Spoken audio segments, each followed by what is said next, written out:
Okay. Let's go ahead and get started. So this session is about water shortages and crisis prevention. So my name is Michael Berkowitz. I'm the president of 100 Resilient Cities. I'm going to be joined by Cody Friesen from Zero Mass and Jay Iyengar from Xylem. So with that, let me just go ahead and sit down and say a couple of things about the panel. So I don't know who was here for the morning session, but I believe strongly in the tenet that the best panels are ones where there's a multi-directional conversation between the panelists and the audience. So I promise you, we will get to audience questions with at least half the time remaining. So please go ahead and think about your questions, write them down. They can be provocative, they can be challenging, they can be additive, they can just be informational, any of those things. And we really do want to have a kind of conversation and discussion. Those of you on the periphery, if you want to move in, you're more than welcome. Create a slightly more intimate and dense space in the urban world. Density is generally thought of as pretty good, although there can be such a thing as too much density if you've been to some of the slums in the developing world. Let me just start off and frame it, and then I'm going to turn it over to Jay, followed by Cody to make some opening remarks, and then we're going to get into the conversation. I would say water is one of the, if not the most important factors that we see in the 100 Resilient Cities efforts to build resilience. We had nearly 1,000 applications for the 100 spots over 3 years, and more than 80% of those cities listed water, either too much, too little, or both, and many listed both too much and too little, sometimes in the same year, as one of their key shocks or stresses. It is absolutely a fact that every city around the world faces some sort of issues with water, whether it's quality, whether it's amount, whether it's disposal, or all of those things.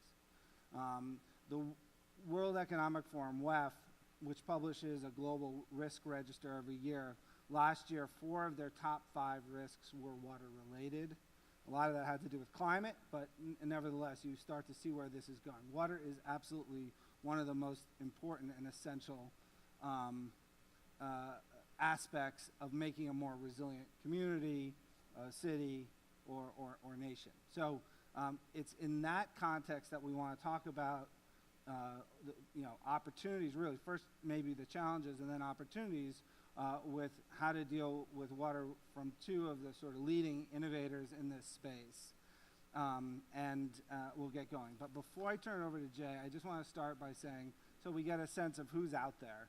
How many people are from government out there? Anybody from government? One admitted government.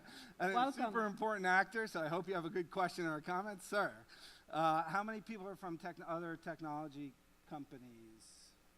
Great. Okay, a good amount. And investors in the room? No. NGOs? Non-government, nonprofits? There's one up there. None? Okay, so we're largely technologists. So we'll keep that in mind as we start to have this conversation, but let me turn it over to Jay, who's got a few slides to really help set the stage for what we're going to talk about. Jay? Great. Hey, welcome everyone. Thank you. Thanks to CTA for having this panel and shedding light on this really important topic.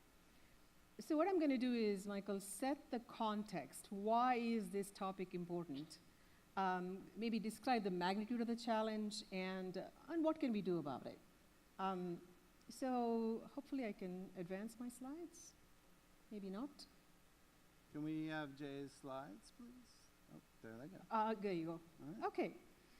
So at a higher level, it's really important to understand that the global water challenges are escalating on a daily basis, right? So there is a steadily declining freshwater resources. Freshwater supplies are declining steadily. Think about it, we are actually overdrawing on our bank account of groundwater on a daily basis. If you just look at the aquifers around the world, there are 37 large aquifers. 21 of them are at the tipping point of sustainability. What it means is more water is being removed than being replaced. And about 13 of them are in a very critical phase, right? And the groundwater tables are declining as well. Second is on the infrastructure. The water systems around the world, the water distribution systems around the world are aging, are aged in the US and even in the rest of the world. And what's going on is because of the aged infrastructure, it's manifesting itself as leaks and breaks. Just to give you a feel for it, on an average basis, 20 to 30% of the water never makes it to the intended user. It doesn't transport all the way to the intended user. It gets lost along the way in the distribution system. And that can equate to somewhere around 1.7 or 1.8 trillion liters a year of water is completely lost. Third is, because of industrial contamination, agricultural runoffs, the water systems are under stress with quality and contamination. And the fourth is, Michael, you brought up the water-related weather conditions or disasters related to water, or whether it's flood or whether it's hurricanes, etc., are actually causing somewhere around 1.8, 1.9 trillion dollars of damages on an annual basis. I should say in the last decade. So with all of this, the reason I wanted to discuss this challenge is this affects all of us, this affects all of you. And on the supply side, on the demand side, a very, very small fraction of the water supply around the world is fresh water, and very, very small fraction of that is really accessible. Something around 0.007% is really accessible. And that is what is sustaining our civilization around the world on a daily basis. And the global supply of fresh water is declining. It's down, on a per capita basis, it's down almost on an average 1% down a year in the last 20 years. And 2025, 1.8 billion people will be living in water-stressed conditions, and 2/3 of the world population will have a water-stressed conditions that they actually face. So with all of this, I can tell you that I know there are some industrial companies in the room here. Our demands double, every 20 years. The water demand double every 20 years. About 70% goes into agriculture. About 22% goes into industrial use, all the way from machines to microelectronics. I know this is an electronics conference, and there's probably electronics manufacturers in the room. Let me give you a feel for it, right, of how much water is consumed in electronics here. You can read the statistics on the screen here. To make a microchip, it's about 10 gallons of water to make one microchip. And if you think of a manufacturing plant that makes about 20 million microchips a year, you're looking at you're looking at 20 million gallons of water being used on a month basis. And about 60-70% is ultra-pure water.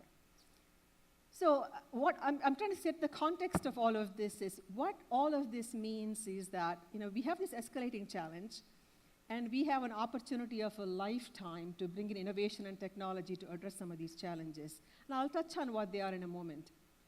And I can tell you that water will become the epicenter for innovation and technology. The world will be watching. You've got innovators in the room who are trying to find solutions for the water shortage. And we are seeing that the digital technologies, just like other sectors, are making are causing a major transformation in addressing the economics and the supply of water around the world. I'll just give you some context of that in a moment. Just a quick introduction to who we are. I'm from a company called Xylem. We are a large pure-play water technology company and we are very global in 150 countries. Publicly traded in New York Stock Exchange, about a $5 billion revenue.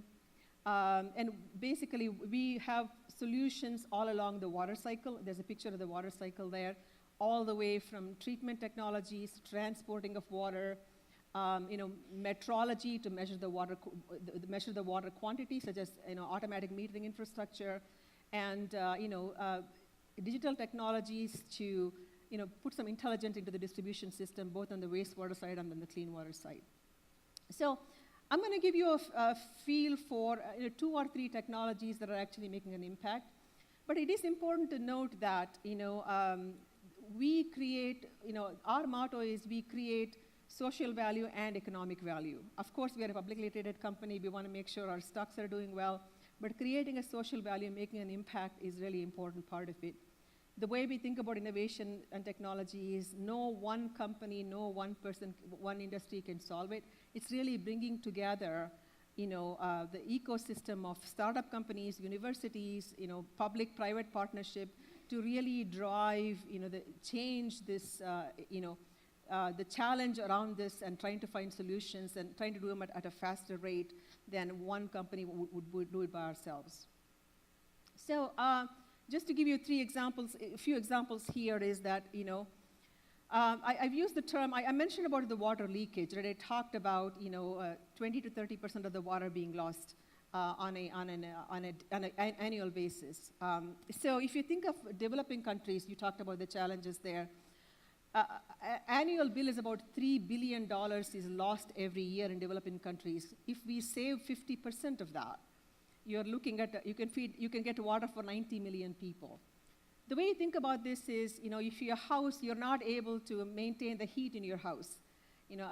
Obviously you check, make sure the furnace is working somewhat, and then the first thing you do is you make sure you seal the windows and doors.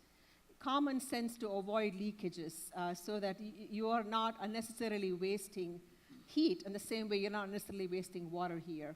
So using sensing technologies, whether it's the pressure sensors or acoustic sensors and connecting them through, data-fueled AI solutions, we are able to, pinpoint leaks, predict leaks before they happen, and really change the operational efficiency of the distribution system as well, and actually manage the distribution system better, both on the clean water side and on the wastewater side as well.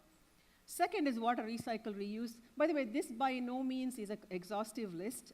Solutions are very, very localized, depending on what the challenge is. But on the recycle reuse side of it, it makes sense to use the water that's there first versus finding new sources of water. There are technologies there that we've brought to market that actually address into direct potable, indirect potable, and many of the industries are actually looking at zero liquid discharge so that they are consuming all the water that they are actually recycling all the water and using the water that they already have on site. And then the third is the base of the pyramid. It's not always about finding it for higher cost solutions, but also the base of the pyramid, addressing the. Why don't you say what the base of the pyramid is? Base of the pyramid is people below 20 at the poverty level, below $2,500 on an annual income basis, and that's a very large percent of people around the world. Yeah. And they do have, I know a lot of NGOs are engaged in finding water and sanitation support for them. And the solutions and technologies are very different. The economics around it are very different versus what you would do for a public utility type of solutions. So we're looking at all three areas, and I wanted to make sure, again, this is not meant to be a comprehensive list, but this is to show that, technology can and will make an impact in the challenges around water, especially around water supply and water availability. Just to give you some numbers here is that a couple of examples of implementation from us on Shanghai. You talks about Shanghai is an area that we are actively engaged in our smart water distribution system, looking at about look at the liters of water there, 50 million liters of water a year saved, about 50%. And right here in our South Bend, Indiana, smart technologies are avoiding combined sewer overflows and potential pollution hazards, and the city has saved a lot of money in terms of any kind of infrastructure upgrade that's needed. So in conclusion, that's why the way I would think about this is, we need to take a holistic approach to how we address this challenge. And it is really about gaining efficiencies in the system that we do have today, and obviously looking at new sources of water. And it does become everybody's challenge, and 2025 is not that far away. As you alluded to, Michael, it is going to be the next major crisis that we need to address. Great. Okay, with that, I'm going to hand it over back to you, to Cody. Thanks. Jay? Yeah, thanks, Jay, for the great overview. That's super helpful for context for what we're going to talk about here in the hour. You know, with zero mass water, our vision is to perfect water for every person, every place. You know, just a tiny little hope for what we're trying to do. And, you know, my background is not in the water space, but rather in material science and the renewable energy space as a serial entrepreneur and as a professor. And really thinking about water really changed my mindset from the point of view of how big a problem could be. I mean, water really is the largest problem facing humanity, specifically drinking water. Right? I think most of us know the statistics around 1 person dies from waterborne illness every 10 seconds on the planet, right? 40 billion hours spent fetching water by women and girls in Africa alone, right? When we think about Flint, that's certainly the city with the most well-known water challenges in the country, but at any given time, there are 11 of those going on, and there are 750 water main breaks a day. So our thought process was, how do we actually change the game? How do we go to the equivalent of going from Ma Bell to the smartphone? How do we go from invoking great deals of infrastructure to leapfrogging infrastructure and really thinking about, could we have the equivalent of what solar does for electricity, but in water? That was sort of the start of what we set out to go do. Water is particularly problematic for just sort of 4 very, very basic reasons, right, that we all know, right? One is it's a great solvent. Everything dissolves into it, the stuff we want in our body and the stuff we don't, like lead and arsenic and those things. Second thing, all life evolved in water and depends on water, including the stuff that makes us sick, pathogens and so on, right? The third one is it's wet, heavy, it freezes, it evaporates, it leaks, all kinds of challenges. And the fourth one is it's locally finite. So you can't just, it's not like electricity, you can make it really, really, really far away, move it up over mountains across whole regions to another place. So how do you break that, right? And so that's what we set out to do with zero mass water. And what we've developed is a product called Source Hydro Panels, which look a lot like thick solar panels that do kind of like what solar panels do. They take sunlight and air, in this case, to produce perfect water that's then mineralized, kept sterile, et cetera, and really fully digitizing that experience where through your Source app, you see exactly the quality of the water in real time, and you know exactly where it came from for the first time. Right? So a true leapfrog. Zero mass water is now deployed in 18 countries, ranging from high-end homes in Dubai and the Berkeley Hills to schools without water in Mexico, with Syrian refugees in northern Lebanon, and across Australia, et cetera. So we really have started to see that offtake that you would expect for something that, for a problem that is demanding solutions, and solutions that are human-level solutions. So, thanks for that. And maybe I can just pick up there. What were the conditions, or what do you think the conditions need to be in order to have something like hydro panels take off more at scale?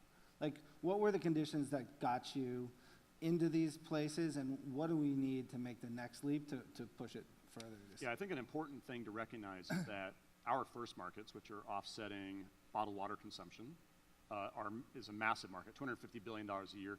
That stuff, right, it's about 500 billion liters a year, and 95% of that is not US or Western Europe. It is emerging markets, folks who are making a few $1,000s a year to maybe $10,000 a year that live lives that are a lot like ours. They go to work, the kids go to school, et cetera. The thing that's really different is their infrastructure sucks, right? And so that is an incredibly expensive, incredibly wasteful path to solving a problem. Right. And so that's actually driving a lot of the offtake in the early applications. We're on a Moore's Law trajectory, just like with a lot of other technologies that come out of the chutes that are enabled through advanced material science and digitization and machine learning. The combination of that data that we have now across 5 continents is driving us on a trajectory that continues to drive the fundamental cost per liter out. And so as we think about that longer term, what that means is that application goes from purely on drinking water, where it makes absolute economic sense across the economic spectrum to get your drinking water with Source today, to ever broader uses, including advanced ag and other things. Right. And where do you see, Jay? Where do you see the best kind of conditions created for change so that we start to break the cycle of the problems and the risks that you described? Can you give us a couple examples of where that looks the best? So the answer is multifold, though. I mean, one thing about water is no single solution is going to be solving all of the issues. The challenges do tend to be very much regional challenges. Right. But having said that, if you think of, let's go to emerging markets as an example. And, clearly there are many cities that are very stressed with, clean water access, water and sanitation access. Infrastructure, as you mentioned, in many cases absent. There's no infrastructure there in many cases. And it has become a national priority for many countries where the governments have recognized that this is going to be a challenge, and they've got their national priority agendas to address some of these challenges. Contaminants in the water are very different. If you go to some parts of the world, there's more arsenic in the water. So the way we think about this is, and having said that, there is a set of common challenges. We really believe that an intelligent infrastructure, putting some intelligence into an infrastructure today does gain some efficiencies today, and that frees up some capital and resources for people to do something else with. But so can I just ask? Sure. Can I just ask?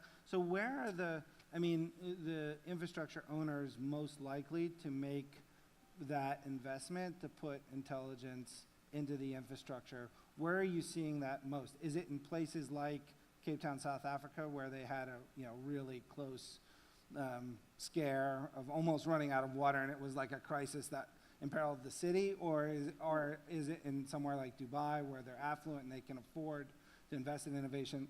Where are you seeing? We're seeing pretty much everywhere globally. A good example, let me give you an example of Singapore. Singapore, as you know, it's an island where it doesn't really have any aquifers. They have to depend on Malaysia for their water. So they are looking at very innovative way of thinking about what can they do in terms of water technologies. I know I mentioned 20 to 30% of non-revenue water. They are at 5%.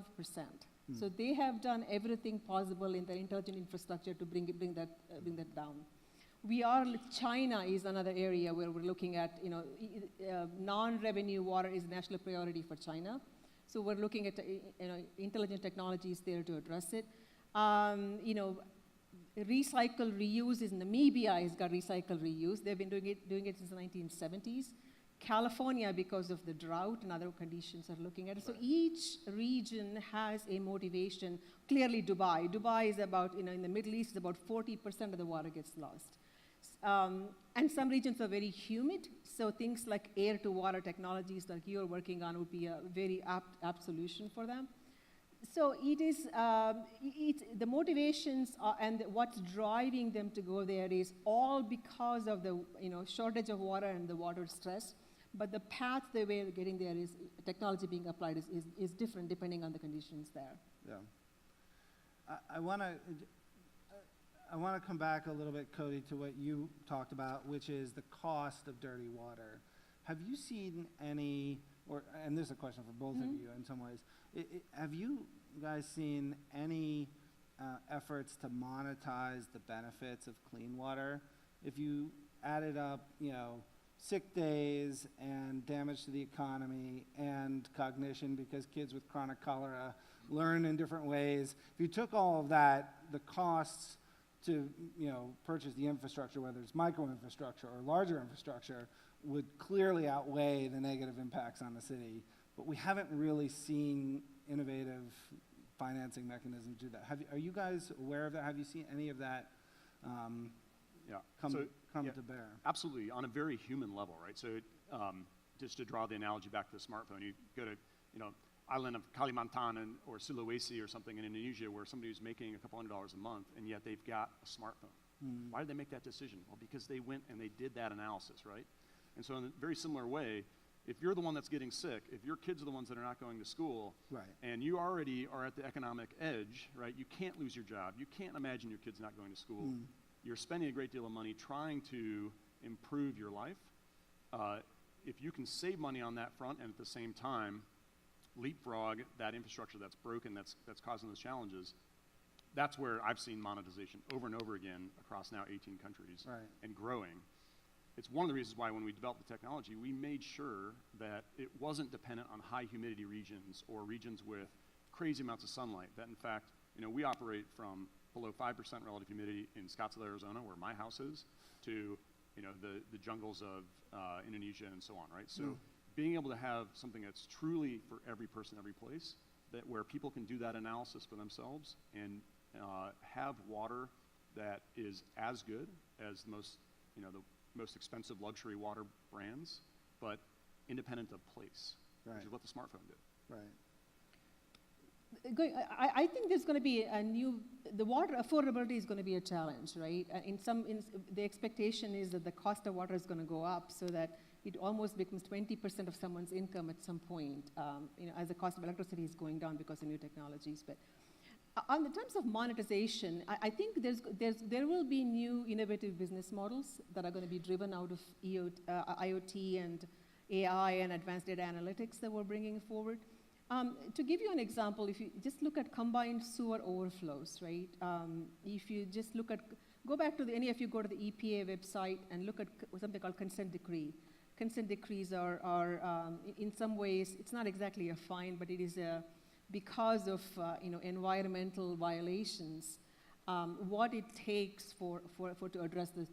It's billions of dollars of consent decree, and it's unaffordable. There is no way, a city or a county can put in that kind of money to upgrade the infrastructure. Right. So anything that can be done to minimize those types of risks, which is what I talked about, is looking at our putting some intelligent into the distribution system to make sure that the combined sewer overflows are avoided, your capacity of your treatment plant is addressed. So we're looking at that type of technologies. Additionally, Michael, I wanted to tell you, energy. There's a water energy nexus. We talked about this earlier. Water is quite inefficient in terms of it consumes about 4% of the energy consumption around the world to actually make water. That's a big number. So there is a need for products and technology, whether it's a pump or whether it's a treatment technologies that are much more energy efficient, and they are easier to maintain. So all of the things, I know I came from automotive industry and I came from aerospace industry. Some of the automotive technologies are the same concepts of putting some intelligence into the devices. Same things are happening in the water too, all for the same reasons. I can draw parallels to what you probably would see in the regular automotive industry to what's going on in this sector too.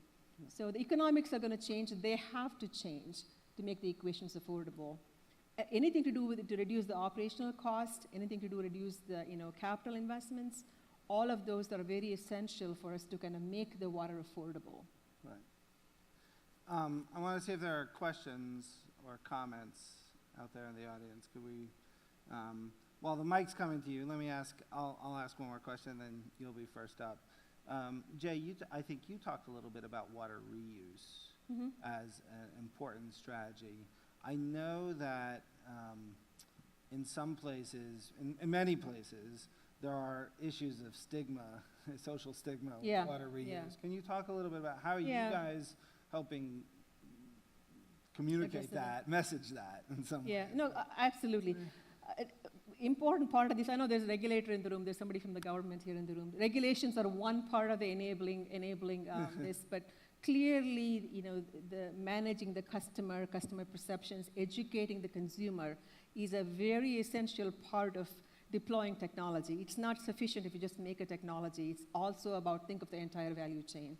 So people miss the fact that every water that we drink is all recycled. It just takes a little bit longer time, and the nature takes care of it. So there is no new water. We drank the same water as dinosaurs did, right? We don't realize it.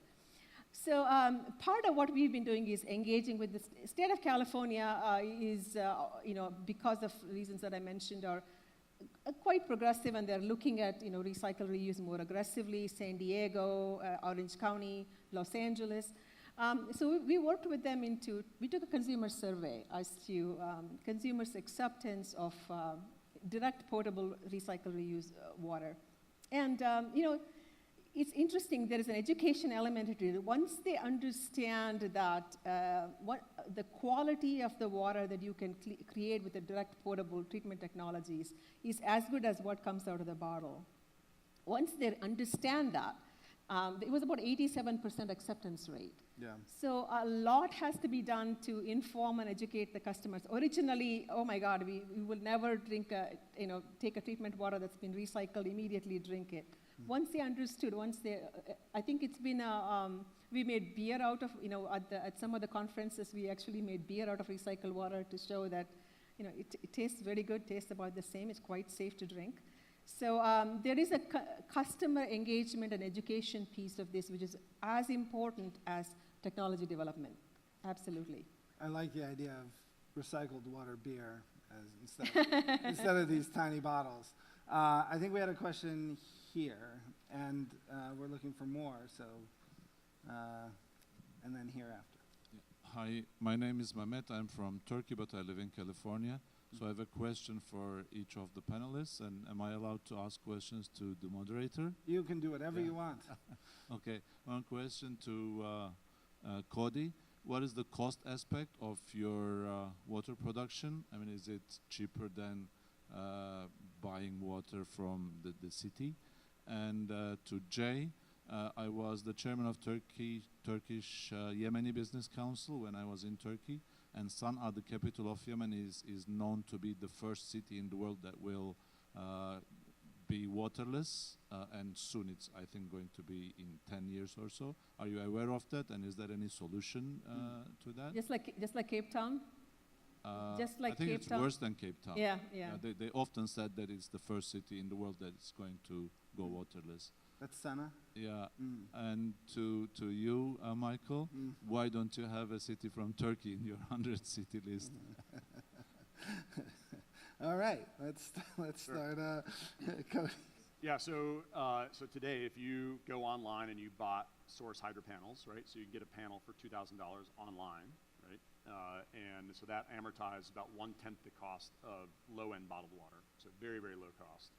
And at the same time, if you didn't want to spend the upfront, right, we do a water as a service type financing, so then that's still 1/3 the cost of home office delivery type delivery, like you get with the jugs, right?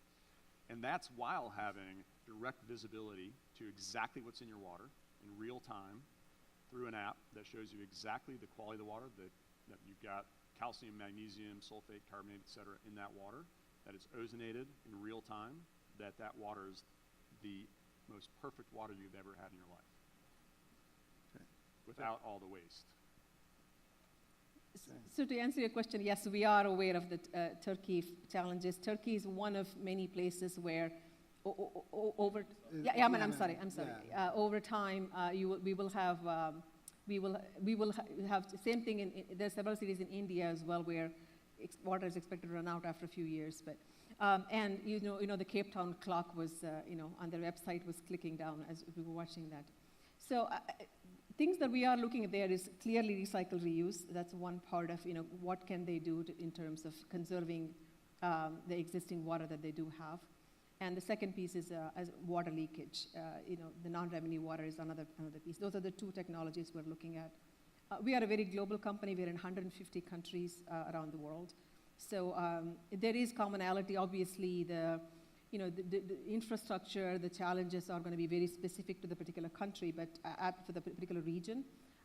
So we have application engineering pretty much globally around the world. So we're looking at that. So, and I really hope that the government takes a much more aggressive approach rather than reactionary after things go wrong. So we're hoping that there's going to be a lot more engagement there. Absolutely. Yeah. So can I just ask, and I'll answer your question in a second. Because it's my particular interest, are there governmental and policy-related determinants that you look at to see whether or not it'd be good to go into a country or another? Is that do you actively look at that or not? Clearly, if it happens to be on a country's national agenda, it's an easier. In a good, you said you lived in India. You were in India. Yeah. It is on Prime Minister Modi's national agenda for somebody. China, so is China as well. But I really feel like the way we think about this is we want to influence the regulators, government, not necessarily. We want to drive regulations, right?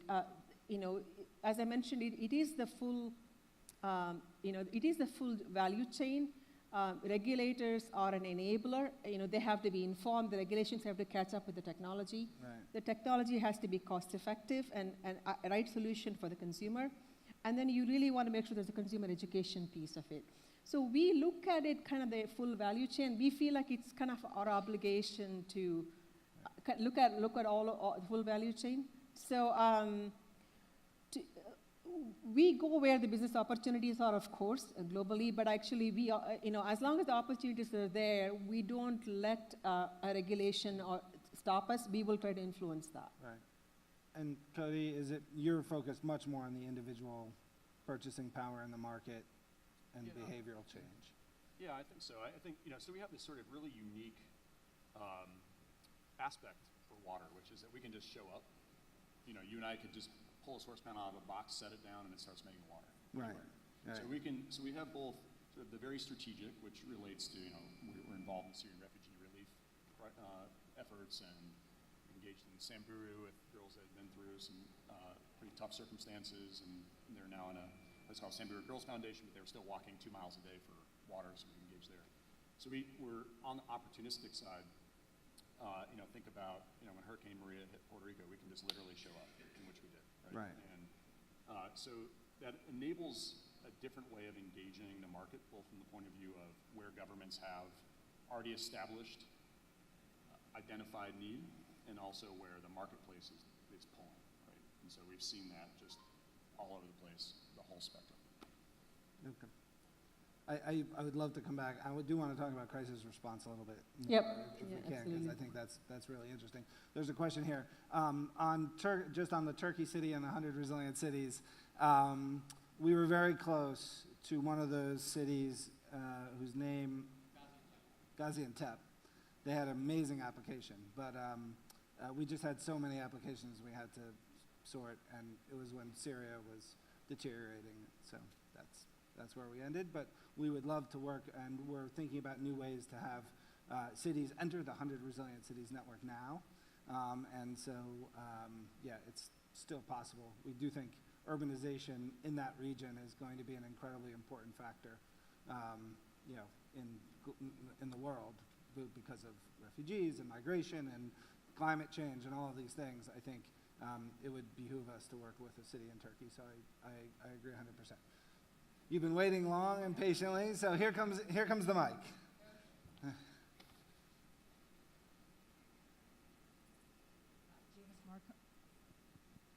Janice Marconi. Okay. One's more of a question of concern, and the other one's a question of possibility. Over the past several decades, we've had different solar management radiation methods that have seemed to cause desertification in certain areas. I don't know what the future is towards that, because they say if we stop doing it, we're going to have a greater increase than just from climate change alone.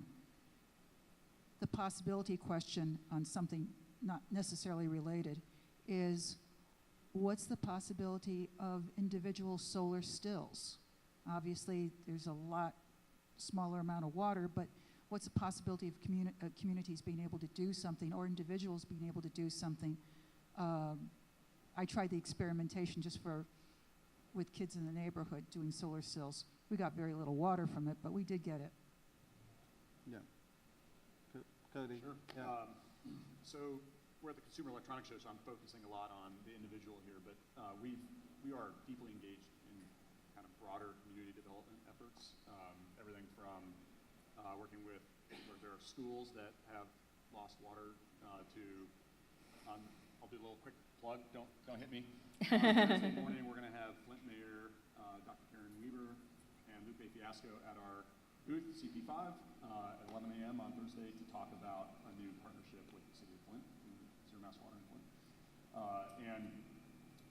One of the things that's really neat about what the source hydro panels enable, you talk about desertification, it's not just humans that are impacted by water challenges.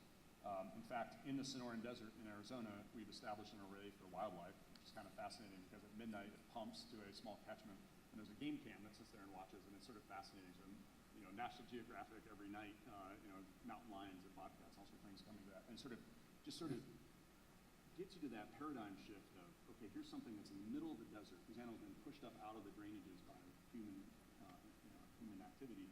And so the ability for those animals to go and have a drink, right, when there's no infrastructure, nothing around, there's not been rainfall for several months, that sort of, it gets you to the point that, yes, this is possible for everyone. Okay. Not sure if that directly answers the question or not. And just the other concern is the desertification that's been happening because of other things happening. Yeah. Even in Maine, I was surprised about 5 years ago, went to visit a cousin in Rangeley, and the number of trucks, it just happened to be Polar Springs, but there's other companies too, I don't want to point a finger, but the continual flow of trucks coming out, fully loaded, and yet if you look from Google Maps, you start seeing a desertification in the center of Maine. Right.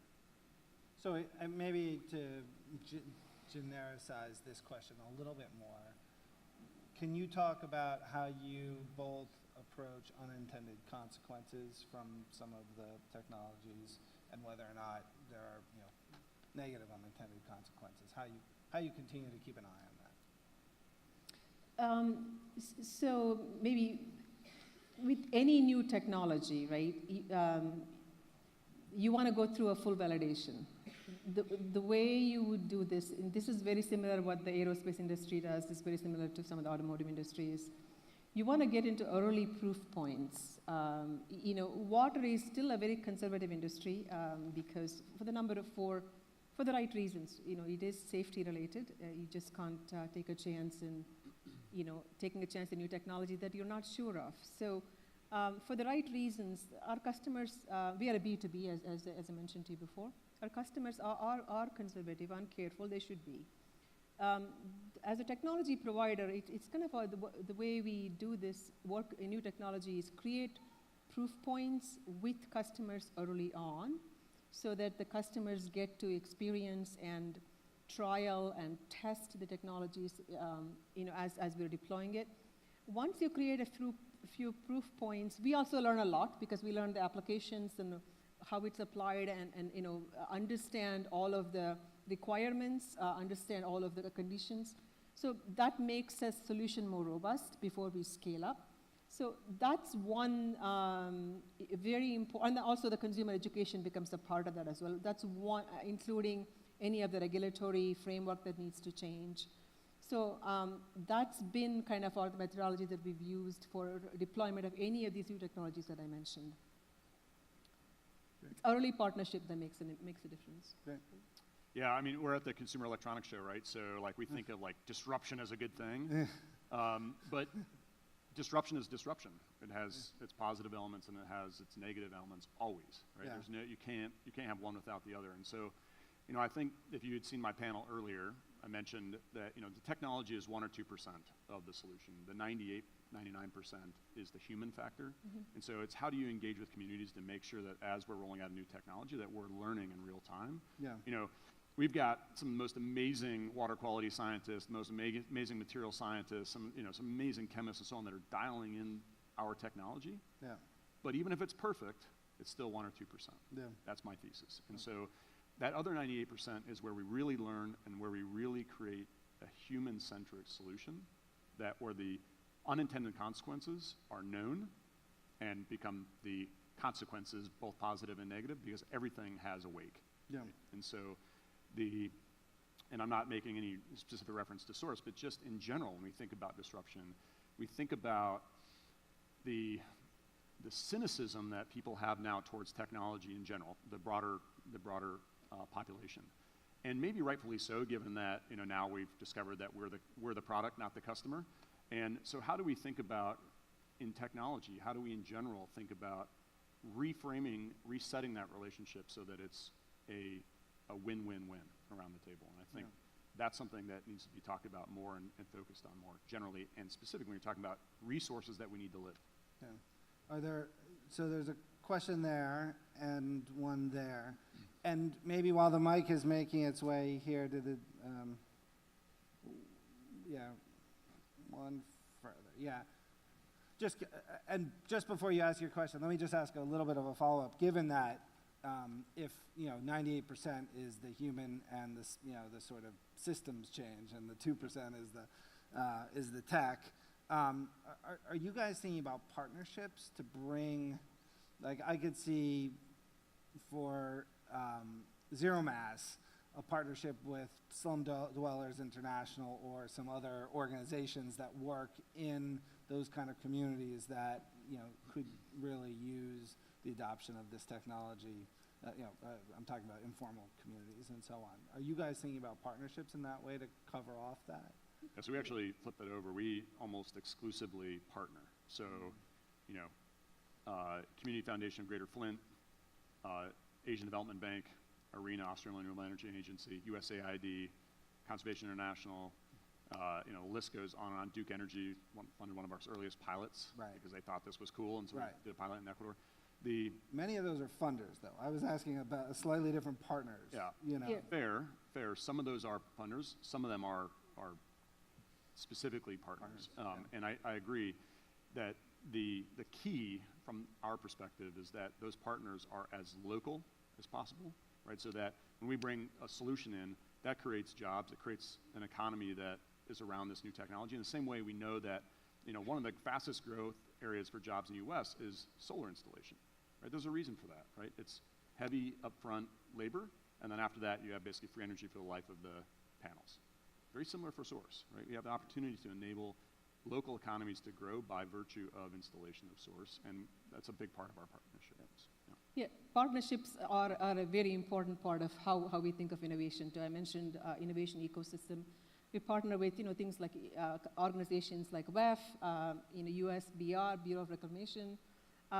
We run innovation challenges globally with their partnerships. We've got an arsenic prize at this point of figuring out a low-cost arsenic sensor, a challenge that's going on globally.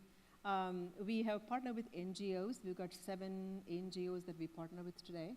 Many of them supporting us in the area of, the base of the pyramid, Planet Water, in terms of creating, aqua towers for regions that are water starved. A part of our corporate citizenship program called Watermark. I mentioned to you we are very global. We are 18,000 employees globally. In the last 3 years, we've put 100,000 hours of employee volunteering and participation in the communities is a very important part of our creating social value. So we've got partnerships going on with the Manchester City football team in the area of clearly communicating the water challenges globally around the world. Manchester City has a very, very large following, as you probably know. Yeah. And through the social media, just making people aware of the challenges. Awareness is an important part of it. I applaud the audience for joining this panel because I think, hopefully you can take away a few things out of the conversation. Awareness is an important part of it, and it affects everyone, as you know. Yeah. We got 2 questions I want to get in. So kind of more of a comment than necessarily a question. You mentioned that the water industry is very conservative. I'm working with a group that's developed some very interesting, we think pretty radical water purification technology. And one of the things, and I don't have a background in the water industry, one of the things that I found is that this industry is extremely conservative, and it's very hard to find VC capital that understands the water industry, which I find amazing given the scope of the problem that we just got through talking about, that there's very little money funding the kind of moonshot programs that we need to be talking about, because I'm not sure the world can wait for a very conservative approach to this. You need to be safe. Safety is a critical issue. Yep. I understand that, but there are ways to be safe and to move faster, and I'd love comments on that. Yeah, so conservative is for the right reasons, as I mentioned, right? Being conservative is important for safety reasons. But having said that, there is going to be a significant amount of innovation and technology that's coming into the water sector. To answer your specific questions on the VCs, we do have a partnership with one of the venture capitalist firms in California-based VC firm. Imagine H2O. There are some accelerators that actually, help startup companies to grow and in the areas of water. So we are supporting those. I don't think the conservative nature is going to stop because it is necessary to have innovation and technology to address the challenges that I mentioned. It's possible to be safe and actually make progress in technology innovation. I came from aerospace. Aerospace is probably the most safety concerned, yet if you just look at amount of innovation that's there today compared to where it was 5 years ago, it's phenomenal in the area of fuel efficiency and safety. So, absolutely, I don't think the conservative nature is going to stop innovations from happening.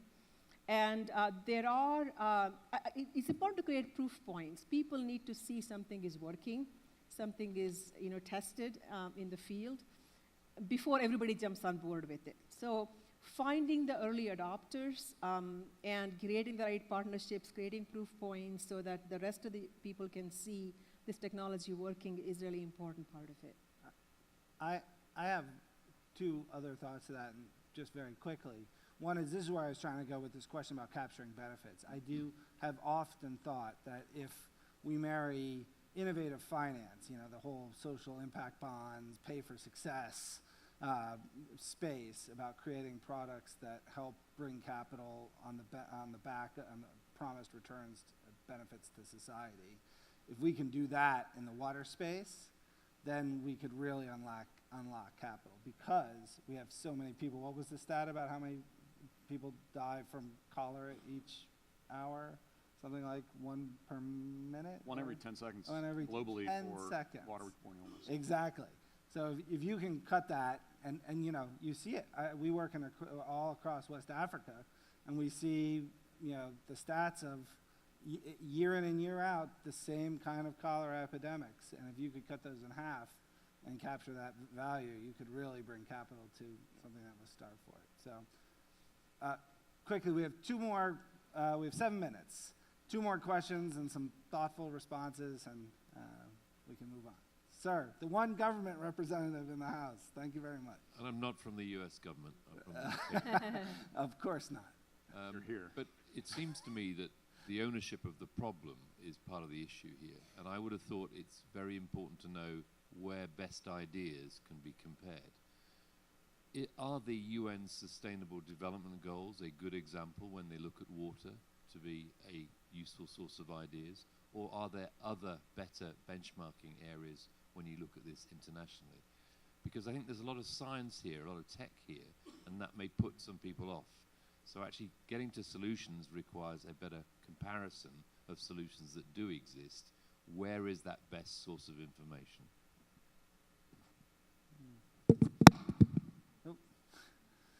That's a Literally phenomenal question. Drop the mic. Yeah, mic to drop the mic. I have a thought. Go ahead. No, go ahead. Okay. It's not a very well thought out answer, but so SDG 6.1 is obviously relevant for this conversation. Yep. It certainly resonates with a certain cerebral subset of the population. That is not the way that we communicate broadly the challenge that I think you're trying to get through. There is also a fact that there is a translation, let's say, of what needs to be done from a technology perspective, and converting that fact of a solution into something that people see as a new paradigm in water. And that's true across many different applications. It's true not just in water, but in many other spaces, right? And so what you're talking about is going from kind of the identification of the challenge, the recognition that there are a set of technologies already today and many more needed, and then translating that into a way that a consumer, or that consumer be somebody who's writing policy, or that consumer is literally a consumer who wants to have a better answer, better solution, that they can absorb and make better decisions with. Yeah, I would kind of echo that too. I think it's, forget technology for a moment. Technologies can be invented, they exist. It's really a matter of the relevance of, what problem are we solving? And how is that relevant to the region, to the consumer, and kind of storytelling that's more relevant to, the audience. That's an important part. The communication, the education, you mentioned 97% of it is really getting the consumer engagement. That's where most times we kind of fall short, is because we get excited about some great technology, but it doesn't matter. What matters is what problem are we solving for the consumer. And at what how do we unlock the economics associated with it, right? Given the amount of time and money, anybody can do anything. It's really about what's the affordability and how do we make this overall equation work for the particular situation. Honestly, we've got ways to go as a water industry there. But I think that the good news is the awareness, maybe because of crises like you talked about, something going on in Yemen, or unfortunately, those kinds of crises are getting discussions more elevated here. SDX6 is a great framework that we look at. And things like there's green bonds, talk about finance, green bonds and other ways where people are, the cities are actually generating, capital to take on some large projects. Any way we can do to make the existing problems better, infrastructure better. So I think it's a multidimensional approach, and I think it's going to be very much about listening to the customers, saying what problem are they facing, versus pushing a technology solution to them, to get as a get-go. This may not be, and let me just take one more crack at it from my standpoint, and it may not be a satisfactory answer, but we run a network of 100 cities, and largely that network is set up so that cities can benchmark, steal, and learn from each other. That there is more and more, at the city level at least, right, a recognition that reinventing the wheel over and over to solve what they see initially as bespoke problem, but which is actually a fairly common problem across many different cities, that is inefficient. And so we are seeing between us and a couple of the other big city networks, C40, that there is a real recognition that, taking and learning. So we just did a big network exchange in Cape Town, South Africa, around water, where 6, 7 cities plus providers plus technical experts came. That's the kind of thing. It's not what you're asking for, which is a database of existing solutions, maybe, but it is certainly a step forward in that direction a little bit. So we have 1 minute, 30 seconds. Last question or comment, sir? Do we have a mic? Here. This gentleman right here in the third row.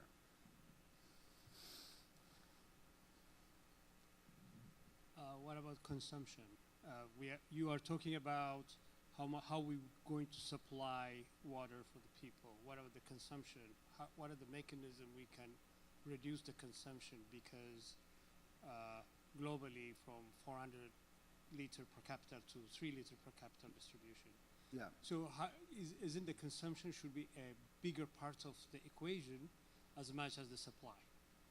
Did you guys get this? We Yep. talked a lot about supply. It's a fair observation. What are you guys seeing in terms of reducing of consumption? So I'll just second the premise, which is, so you think about the U.S., which I think we're generally not in such great shape from a water infrastructure perspective in the U.S., and yet we're spending 5% of our carbon footprint comes from water treatment, right? So we treat all this water so that a very small percentage of that is potable, or so that all of it's potable, but so that a very small percentage of it is consumable, is consumed, and then the rest is used for bulk or semi-bulk uses, right? Swimming pools and watering lawns and all kinds of crazy things. So I think not just how much is consumed, whether it's lawns and swimming pools and flushing toilets and whatever else, but what are we doing to divide up where we're putting a lot of energy into water versus all the energy we put into water and costs we put into water that's used for a much lower grade use. right? And so that consumption is not just the use of, as Jay was saying earlier, right? All this water has already existed. It's the form that it's in.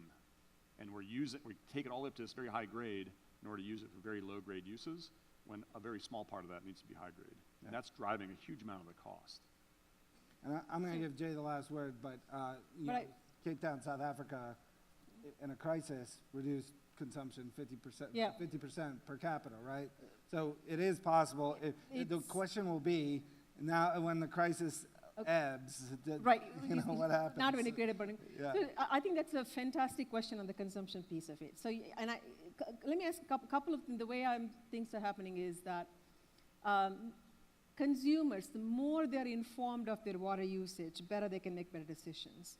So the smart metering infrastructure, and they're getting information on their apps, on their phones about the water consumption, just to change the behavior of that's one element of it. If you just look, I mentioned 70% of the water consumption is agriculture today.